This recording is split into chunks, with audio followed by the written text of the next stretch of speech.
கண்ணத்தை காட்டு அரை. அவன் உன் கண்ணத்துல அணிஞ்சா நீ அவன் கண்ணத்துல அரைங்க உலக நீதி. ஆனா இயேசு கிறிஸ்து என்ன சொன்னாரு? இன்னொரு கண்ணத்தை காட்டு. அது தேவ நீதி. சரிங்களா? அப்படின்னா அவர் இருந்துகிட்ட இந்த நீதி என்கிட்ட வந்துச்சு, என்கிட்ட இருக்கிற அநீதி அங்க போச்சு. ஆமென். நம்புறீங்களா? இப்ப நீங்க நாளையில இருந்து உங்க பொண்ணையோ பையனையோ பிள்ளையோ ஹஸ்பண்டையோ ஒய்ஃபையோ என்கிட்ட இருக்கிற சகோதரி எப்படி பார்க்கணும்? இயேசு கிறிஸ்து அவர் நீதிமான் ஆக்கிட்டார் அப்படின்னு பார்க்கணுமா?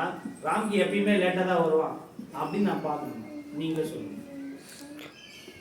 நான் எப்பவுமே லேட்டா வருவான்னு பார்த்தேன்னா அது வந்து எனக்கு இயேசு கிறிஸ்து கொடுத்த அநீதி, நான் நீதியை நான் எடுத்துக்கிட்டு தான் அர்த்தம் இல்லை.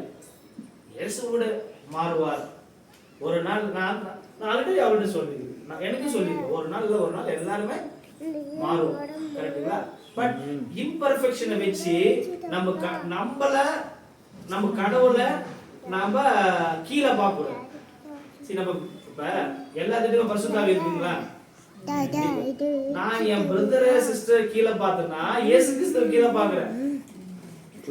ஏன்னா இயேசு கிறிஸ்து என்னுடைய வாழ்க்கையில. ஆனா அதுக்கு வேற நம்மள கீழே பார்க்காம நடந்துக்கிறது நம்ம பொறுப்பு இல்லையா? சரி, ஓகே. இப்ப நீங்க டிசிப்ளினா இருக்கணும்.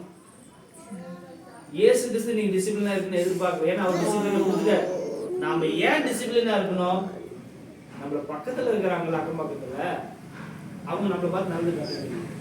அவ்வளவுதான். அதுக்காக தான் டிசிப்ளினா இருக்கு, வேற எதுக்காக இருக்கு? பிளஸ் என்னால அவங்க இயேசு கிறிஸ்து தப்பா நினைக்க கூடாது. என் செயல்னால நான் இயேசு கிறிஸ்துவ யூதாஸ் மாதிரி காட்டி கொடுக்குறேன். என் செயல்னால நான் இயேசு கிறிஸ்துவ கீழே போட்டு மிதிக்க கூடாது. அதுதான் நம்ம ஒழுக்கமா இருக்க வேண்டியது, வேற ஒண்ணும் கிடையாது. ஆனா இயேசு கிறிஸ்து நம்ம மனதளவுல உடல் நீங்க உள்ளத்தளவுல நீங்க இதை நம்பினீங்கன்னா உடல்ல பரிசுத்த மன இல்ல